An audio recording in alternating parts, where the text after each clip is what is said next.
There is a kind of woman the West made without meaning to.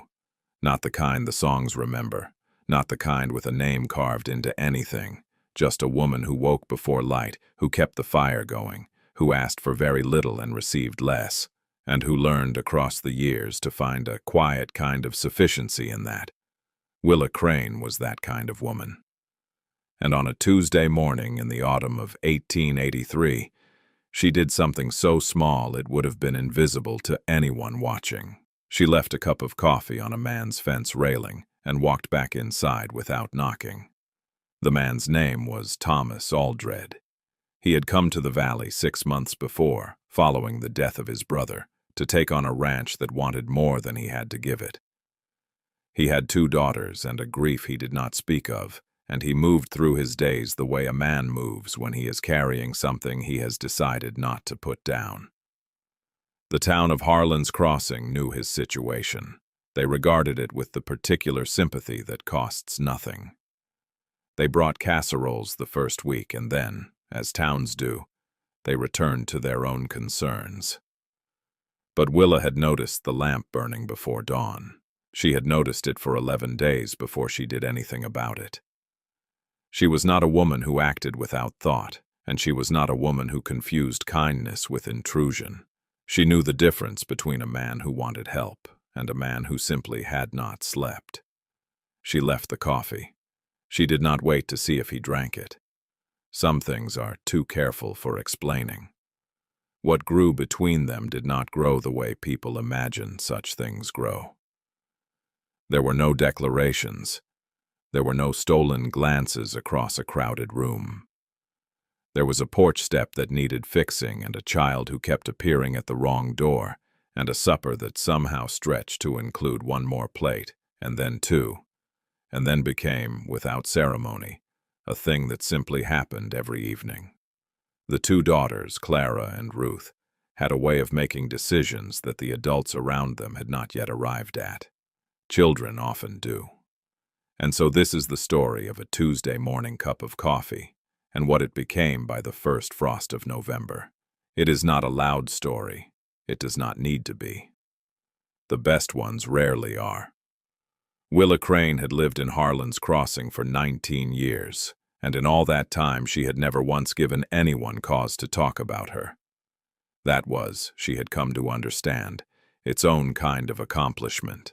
She ran the boarding house at the end of Sutter Lane with the quiet efficiency of a woman who had learned that order was the most reliable comfort available to her. She kept the rooms clean, and the meals on time, and the lamps trimmed. And she charged a fair rate and asked no questions of her guests that were not strictly necessary. The town regarded her the way it regarded the post office or the well at the center of the square. Useful, dependable, unremarkable, and easy to overlook. She was 51 years old that autumn, though she did not think about her age with any particular feeling in either direction. Her husband, Robert Crane, had died of a fever 11 years prior, leaving her the boarding house and a small debt she had paid off inside of 3 years. They had not had children. She did not dwell on that either, or if she did not show it in any way that could be observed. She had learned, across the long middle portion of her life, that the things a person chose not to display were often the things that defined them most precisely. She kept a clean kitchen. She kept a straight spine. She kept her own counsel. The autumn of 1883 came in early and cold, the way Montana autumns sometimes do when they mean business. By the 2nd week of September, the mornings had a bite to them that made the coffee taste better, and the warmth of the kitchen feel like something worth staying in. Willa rose each morning at 5, which was when she had always risen, and she set the stove going and put the water on, and stood for a moment at the window above the sink while the light came up slow and gray over the pasture beyond the lane. It was during one of those mornings, 11 days into September, that she first noticed the lamp burning in the window of the old Aldred place down the road. The Aldred ranch had stood empty for the better part of 2 years following the death of Gerald Aldred, who had worked that land alone and without much success for a decade before his heart gave out in the middle of a Tuesday afternoon. The property had passed to Gerald's younger brother, Thomas, who lived back east and who had, from what Willa understood, taken some months to settle his affairs before making the move. He had arrived in late March with a wagon, 2 daughters, and very little else that anyone could see. The town had noted his arrival with the attentiveness towns apply to newcomers, cataloging his particulars the way a merchant takes inventory. A widower, they said. Lost his wife 2 winters ago. Quiet man. Keeps to himself. The daughters are well behaved. Willa had seen him twice in the month since his arrival. Once at the mercantile, where he had purchased lamp oil and a length of rope and had spoken to Mr. Garfield behind the counter in a voice too low for her to catch from the far aisle. Once at the edge of the lane, where he had been repairing a section of fence post with the focused, unhurried movement of a man who had made peace with the fact that there was always more work than daylight. He had not looked up when she passed. She had not slowed her step. She had noted, without forming any particular thought about it, that he was the kind of man who worked as though no one were watching, because for him, it genuinely did not matter either way. But the lamp in the window was something else. A lamp burning before 5 in the morning on a Tuesday was not a man working. It was a man who had not slept. She knew the difference because she had been that lamp herself, on and off, in the first years after Robert died. There was a specific quality to light at that hour, when it came from inside a house where someone was sitting alone and awake, and it was not the quality of industry. It had a stillness to it. It stayed in one place. She did not act on what she noticed.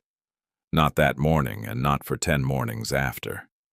She was not a woman who moved quickly on things she had not thought through. She considered whether it was her concern. She considered whether it would be welcomed. She thought about the particular loneliness of being regarded by a neighbor and having that neighbor decide, on your behalf, that you needed something. She had experienced that herself and had not found it comforting. So she waited. She watched the lamp. It burned the same way each morning, steady and low, in the window nearest the road. On the 11th morning, a Tuesday, she made the coffee as she always did, and when it was ready she poured a second cup and set it on a small tin tray and carried it down the lane to the Aldred fence. The gate was latched. She did not open it. She set the cup on the top railing, where it would be visible from the window, and she turned around and walked back to her own kitchen and resumed the business of her morning. She did not look back. She did not wait. She had not written a note. There was nothing to explain. She did not know if he drank it. She did not go back to check on the cup until late afternoon, when she had reason to walk that direction anyway, and by then the railing was empty. That was all she needed. The following morning she brought another cup and set it in the same place. She did it the morning after that as well. She did not vary the time, and she did not knock on the gate, and she did not linger. The gesture was the thing. It was enough on its own. The third morning, she was halfway back up the lane when she heard the gate open. She did not stop walking, because stopping would have changed the nature of the thing. She heard it close again. She heard footsteps on the dirt behind her, unhurried and not close. Then a voice, low and direct, with no particular color in it, said, "I thank you for the coffee, ma'am." She turned then. He was standing at the gate with the empty cup in one hand. He was taller than she had registered before, and there were lines around his eyes that had nothing to do with age and everything to do with the particular work grief does on a face. He was not asking for anything. He was simply accounting for something she had given him. "You're welcome," Willa said, and she turned and walked the rest of the way home. Some things need no more room than that. The cold morning, the cup returned. 4 words between 2 people who had both learned the hard way not to ask for more than was being offered. It was not a beginning, exactly. Or perhaps it was, but the quiet kind. The kind that does not announce itself. The kind that you only recognize later when you look back from somewhere warmer. It started with Clara. She was 9 years old and possessed of the particular self-possession that oldest daughters sometimes develop when circumstance asks more of them than it should. She had her father's directness and, Willa would come to learn, her mother's way of watching a room before she entered it fully. She appeared at Willa's back door on a Wednesday morning in the third week of September, holding an empty tin pail and wearing an expression that suggested she had thought the whole matter through and found it reasonable. She asked without preamble whether Willa had any eggs to spare, as the hens at the Aldred place had stopped laying reliably, and her father needed 2 for the morning. Willa had eggs. She gave her 4 and did not charge her for them. Clara thanked her with a formality that was not unfriendly, and walked back down the lane with the pail held carefully in both hands. 3 days later, Ruth appeared. Ruth was 6 and operated on entirely different principles than her sister. Where Clara arrived with a purpose, Ruth arrived the way weather arrives, without particular warning and with its own internal logic.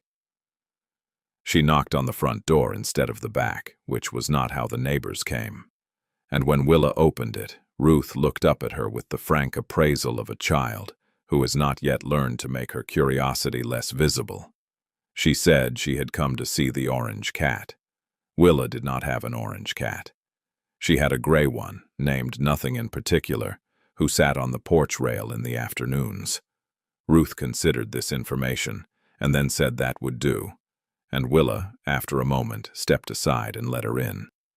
Ruth stayed for the better part of an hour.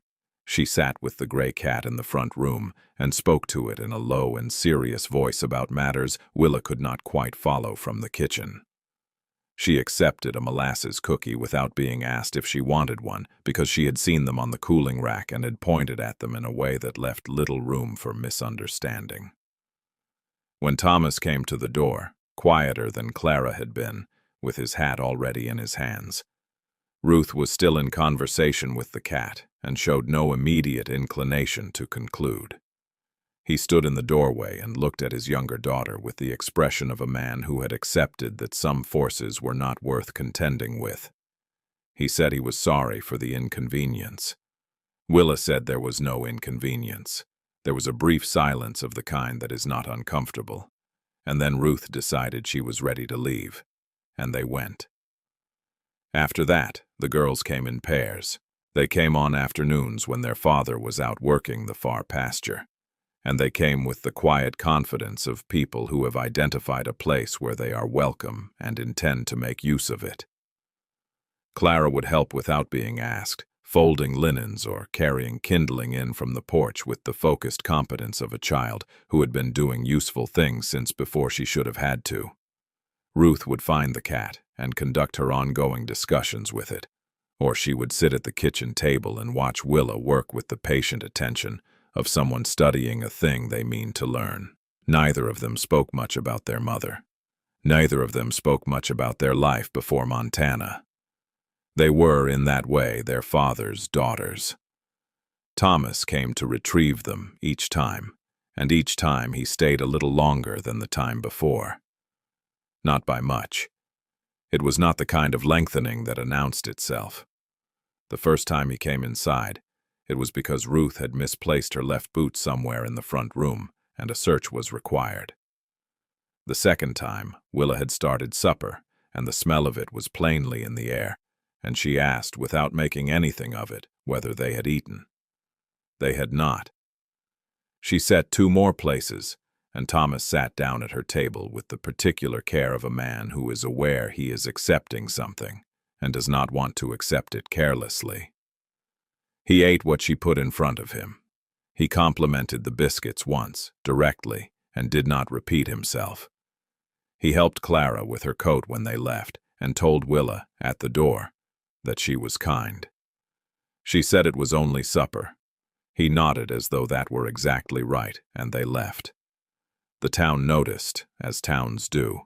Mrs. Hollis, who ran the dry goods counter at her husband's mercantile, and who had appointed herself the keeper of Harlan's Crossing's social ledger, mentioned to 3 separate women in the course of a single week that the Aldred girls had been seen going in and out of the Crane boarding house at all hours. She did not say anything directly unkind. She did not need to. She had a way of placing information into a sentence that did the work without her having to claim it. She said she supposed Willa Crane was a generous woman, in a tone that suggested generosity was not quite the word she was reaching for. The three women she told each told two more, which was how things moved in a town of that size.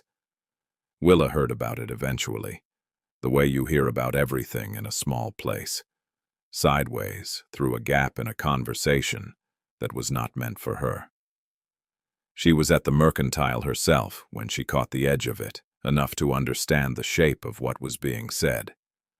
She bought her lamp oil, and her flour, and her molasses, and she walked home at the same pace she always walked, which was unhurried and straight, and she did not alter anything about her behavior in the days that followed. She had lived in Harlan's Crossing for 19 years. She was not going to change the position of a lamp to satisfy a woman who had never once asked how she was. What she did not expect was the porch step. She had mentioned it to no one, the third step from the bottom on the front porch that had been soft since spring and that she kept meaning to see to. On a Saturday morning, she came out to find it replaced, the new wood pale against the older boards around it, the nails set clean. Thomas was already at the bottom of the porch stairs, putting his tools back into his bag. He said the step had been loose, and he had had the lumber. She looked at the step and then at him, and said that he did not need to do that. He said he had been going to, and picked up his bag, and called for the girls who came out of the yard where they had apparently been the entire time. They walked down the lane together, the three of them, and Willa stood on her repaired porch and watched them go and did not examine what she felt too closely, because some things are too large for naming, and this was one of them. October came in the way Montana Octobers do, without apology and without transition. One morning, the world was still holding the last warmth of September, and the next it was not, and the pines along the ridge had gone from green to a dark and serious gray-green that meant they were bracing. The sky lowered itself. The creek behind the pasture ran faster and colder. The pass to the north, which connected Harlan's Crossing to the larger town of Millard some 30 miles on, would be closed by November if the weather held its current intentions, and everyone in the valley knew it and began conducting their affairs accordingly. Willa ordered her winter stores from Garfield's Mercantile and stacked the extra cord of wood against the north wall of the boarding house and checked the seals on the window frames the way she did every year, steadily and without drama. The Aldred Ranch was not in good condition for winter.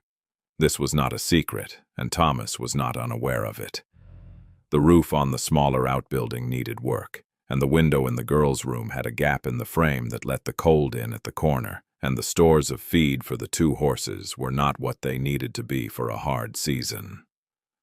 Thomas worked at it the way he worked at everything, without complaint and without speed, steadily and from first light.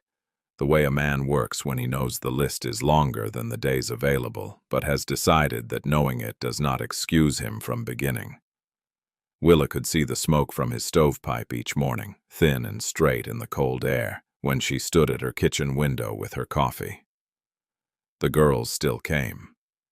They came more often as the weather closed in, as though the cold were a reason rather than an obstacle.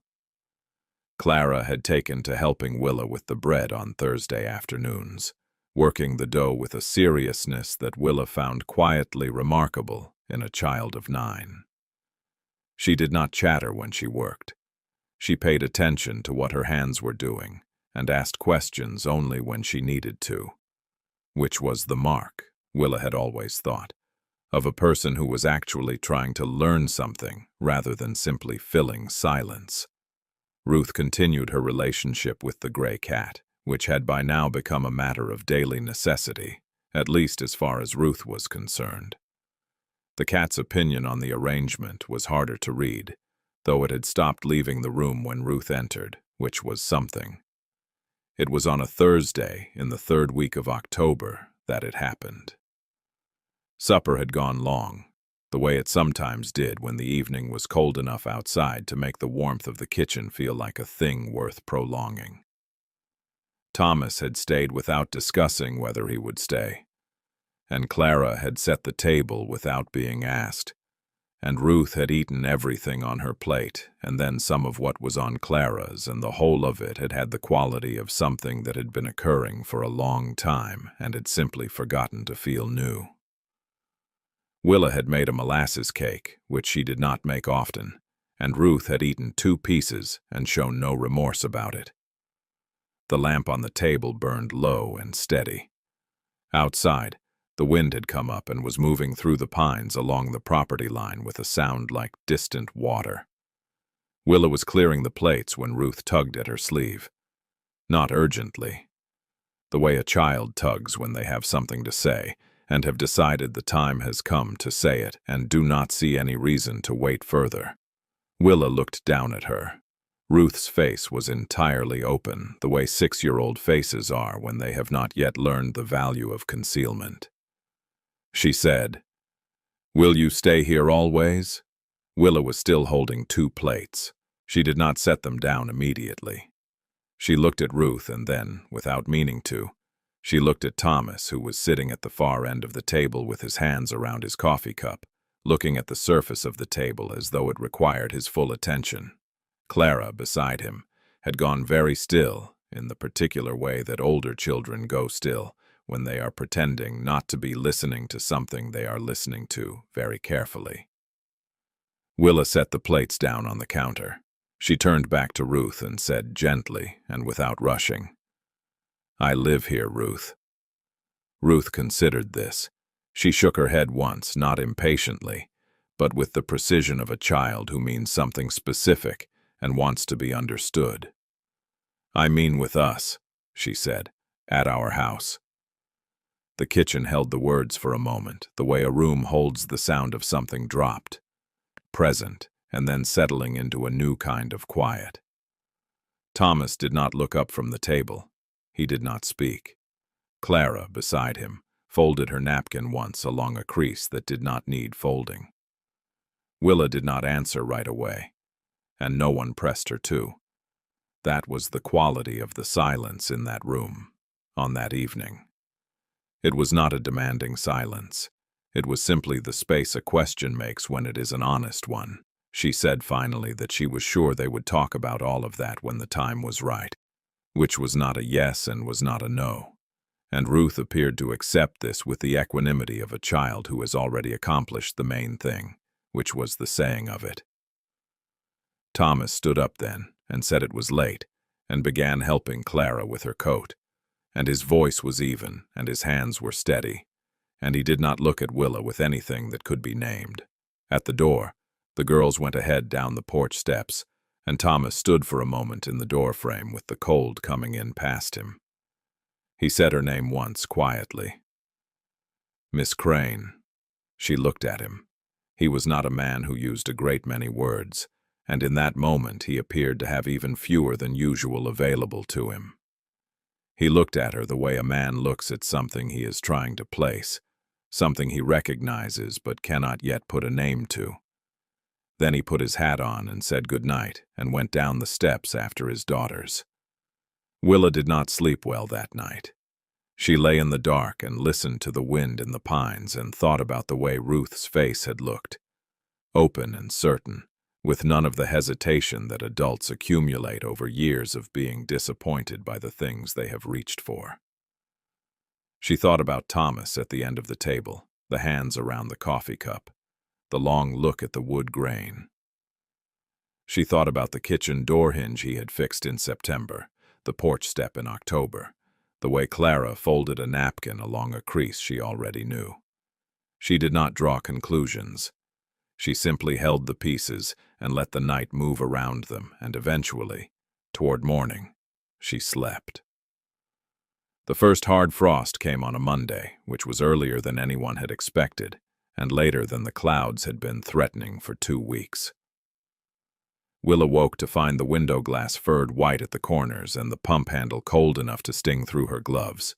and the pasture beyond the lane laid out in a pale and perfect stillness that made the whole world look like something that had been set aside carefully and not yet touched. She built the fire up and put the water on and stood at the kitchen window the way she always did, and the lamp at the Aldred place was burning, as it always was, and she watched it for a moment before she turned to begin the morning. Thomas came to the door before 7. He knocked twice, the same knock he always used, neither tentative nor demanding, the knock of a man who is not certain he is welcome but has decided to find out. When Willa opened the door, he was standing on the repaired porch step with his hat in his hands and the cold coming off his coat in a way that said he had been outside for some time already. He said the girls' room at the ranch had taken on water overnight where the window frame had failed, and the temperature was going to continue falling, and he had 2 horses and 2 daughters, and he was not going to pretend he had a good solution to all of it on his own. He said this plainly, without apology and without self-pity, the way a man states a fact he has already accepted and is now simply reporting. Willa looked at him for a moment. Then she stepped back from the door and said he had better come in. They sat at the kitchen table and she poured coffee and they talked it through the way practical people talk through practical problems, with directness and without ornament. The boarding house had 2 empty rooms. The winter was going to be long. The ranch was no place for 2 small girls with a compromised window and stores that were not what they needed to be.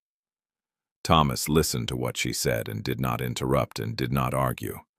And when she had finished, he was quiet for a moment in the way he was always quiet, taking the weight of a thing before he responded to it.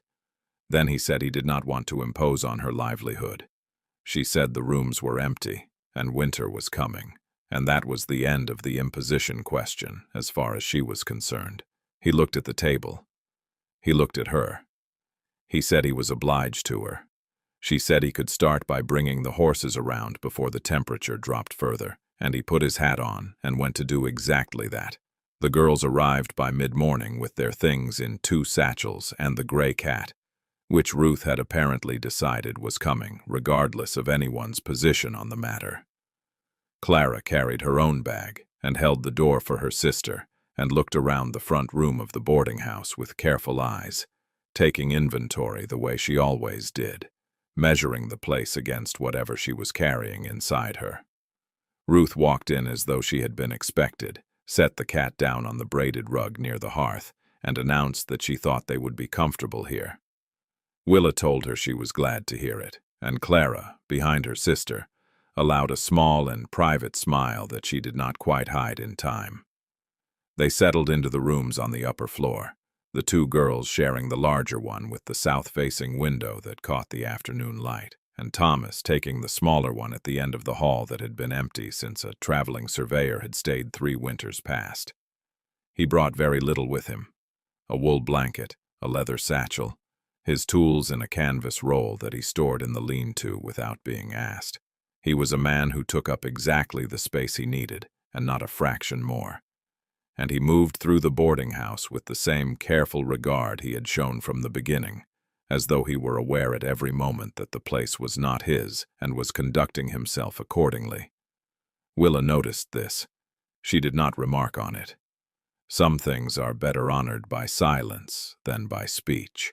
Mrs. Hollis heard about the arrangement by Wednesday, which in Harlan's Crossing was practically the same as it being announced from the steps of the church. She said what she said to the women she said things to, and the words made their way around the town in the way such words always do, picking up weight and implication with each telling. But something had shifted in the town's arithmetic since September, and no one, in the end, added their voice to Mrs. Hollis's with any real conviction. People had seen Thomas Aldred working. They had seen his daughters at school, clean and fed and steady on their feet. They had seen Willa Crane move through 19 years of this town without giving anyone cause for a single, serious word against her. The silence that followed Mrs. Hollis's remarks was not agreement. It was as close as a small town ever comes, something like an apology. By the 2nd week of November, A pattern had established itself in the boarding house, the way patterns do when people stop negotiating them and simply allow them to form. Thomas rose early and tended the fire and the horses before Willa was down, so that when she came to the kitchen the stove was already going and the cold had been pushed back from the room. Clara helped with breakfast and Ruth set the table, badly and then less badly, and then with a competence that surprised no one who had been watching her. Thomas did the heavy work of the place without being asked. The wood, the water, the roof of the lean-to that needed attention before the snow came in earnest. In the evenings they sat in the front room, the four of them, and the fire burned, and the wind worked at the eaves, and the cat occupied its position on the rug with the authority of an animal that has decided a place is its own. One evening in late November, Willa was setting the table for supper, when she realized she had set 4 places without thinking about it, the way you perform a thing that has become true rather than a thing you are still deciding. She stood for a moment with the last plate in her hands and looked at the table, at the 4 places, at the lamp burning in the center of it. Thomas came in from outside with cold on his coat and stopped in the kitchen doorway when he saw her standing there. He looked at the table. She looked at him.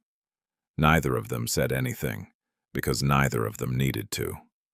He hung his coat on the peg by the door, which was where he always hung it now, and washed his hands at the basin and came to the table and sat down in the chair that had become, without announcement, his chair. The girls came down the stairs in a tumble of voices, and supper was on, and the evening went the way their evenings went now, slowly and warmly, and without any of them remarking on how right it felt, because some things are too careful and too earned for remarking on. The fire burned that night long after the girls had gone up to bed. Willa sat on one side of the hearth, and Thomas sat on the other, and the cat was between them on the rug, and the wind was doing what the wind does in Montana in November, which is to say it was doing its level best to remind you of everything it could take from you if it chose. But the fire held. The walls held. And in the morning there would be 2 cups of coffee on the kitchen table instead of 1, and the lamp in the Aldred place would be dark, because there was no one left there to leave it burning, and the light that mattered was here, in this house, steady and low and entirely sufficient. The horse in the corral stood still against the frost. The pines along the ridge moved in the wind, the way they always had, and would long after all of this. The creek ran cold beneath its skim of ice. The chimney sent its smoke straight up into the dark and the still and the cold. And the world continued as it does. And what had grown in that house across those months grew quietly on, the way the best things grow, without announcement, without hurry, and without any possibility of being undone. And that was the story of Willa Crane and Thomas Aldred, and Clara and Ruth, and a Tuesday morning cup of coffee left on a fence railing by a woman who asked for nothing and ended up with everything that actually matters. Let me know in the comments how this one felt. I hope it found you well. See you in the next one.